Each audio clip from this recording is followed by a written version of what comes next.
ಏನ್ ಚಿರು ಇದಲ್ಲ? ಹೇಳ್ತೀನಿ. ಅಣ್ಣ ಇಲ್ಲಿ? ನಾನೇ ಎಲ್ಲ ಕಣೋ, ಎಲ್ಲರೂ ಇಲ್ಲೇ ಇದ್ದೀವಿ. ವಿಷಯ ಏನು ಅಂತ ಹೇಳು. ಇಷ್ಟು ದಿನ ಅತ್ತಿಗೆ ರೂಮಲ್ಲಿ ಈ ತೊಟ್ಲು ಖಾಲಿ ಇತ್ತು. ಆದರೆ ನಮ್ಮ ಯಾರಿಗೂ ಅತ್ತಿಗೆಗೆ ಮಕ್ಕಳ ಬಗ್ಗೆ ಇಷ್ಟೆಲ್ಲ ಆಸೆ ಇದೆ ಅಂತ ಗೊತ್ತಿರಲಿಲ್ಲ. ದಿಶಾ ಅವರು ಅತ್ತಿಗೆನೂ ತಾಯಿ ಆಗಬೇಕು ಅಂತ ಹೇಳಿದಾಗ ನನಗೂ ಸರಿ ಅನ್ನಿಸ್ತು. ಇಷ್ಟರಲ್ಲೇ ನಮ್ಮ ಮನೆಗೊಂದು ಪುಟ್ಟ ಕಂದಮ್ಮ ಬರ್ತಾ ಇದೆ. ಅದಕ್ಕೆ ಅತ್ತಿಗೆನೇ ಈ ತೊಟ್ಲು ಪೂಜೆ ಮಾಡಿ ಅವ್ರ ಖುಷಿನ ಡಬಲ್ ಮಾಡ್ಕೊಳ್ಳಿ ಅಂತ.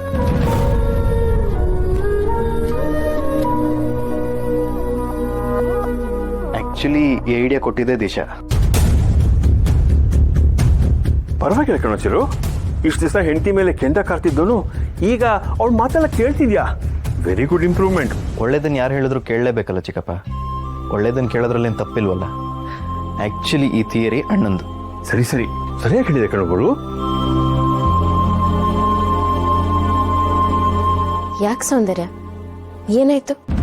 ಚಿರಾಗ್ ಹೇಳ್ತಿರೋದು ಕರೆಕ್ಟೇ ಅಲ್ವಾ? ನಿಮ್ಗೆ ಹುಟ್ಟೋ ಮಗು ಹೆಲ್ದಿಯಾಗಿ ಬೆಳೆದು ಈ ಪ್ರಪಂಚಕ್ಕೆ ಬಂದು ನಿಮ್ಮ ಮಡ್ಲು ತುಂಬೋ ಥರ ಈ ತೊಟ್ಲೂ ತುಂಬಲಿ ಅಂತ ಮನ್ಸಾರೆ ಹರಿಸ್ಕೊಂಡು ನಿಮ್ಮ ಕೈಯಾರೆ ಪೂಜೆ ಮಾಡಲಿ. ಆಗಲಿ ಈ ಮನೆಗೆ ಸರ್ವಮಂಗಳ ಅಲ್ವಾ?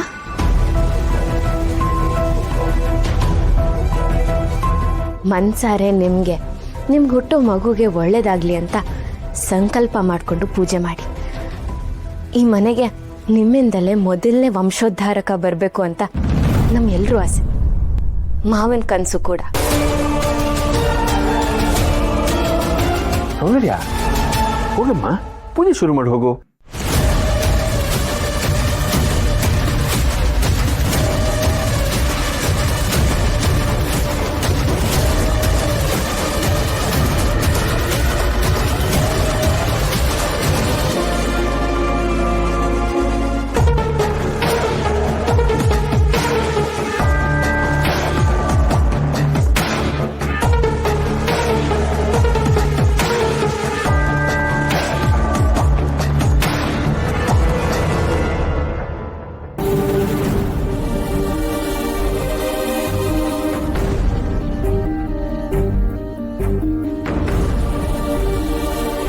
ಅಪ್ಪ, ಈಗ ಸಂತೋಷನಾ?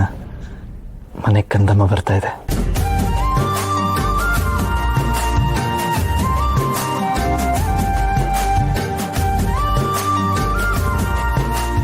ಚಿರು, ನಿನಗೆ ಲಕ್ಷ್ಮಿ ಬೇಕಾ ಲಕ್ಷ್ಮಣ ಬೇಕಾ?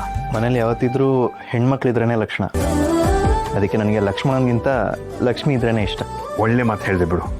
ಹಾಗಿದ್ರೆ ನಿನ್ನ ಪ್ರಕಾರ ಮನೆಗೆ ಲಕ್ಷ್ಮಿನೇ ಬರಲಿ ಬಿಡು.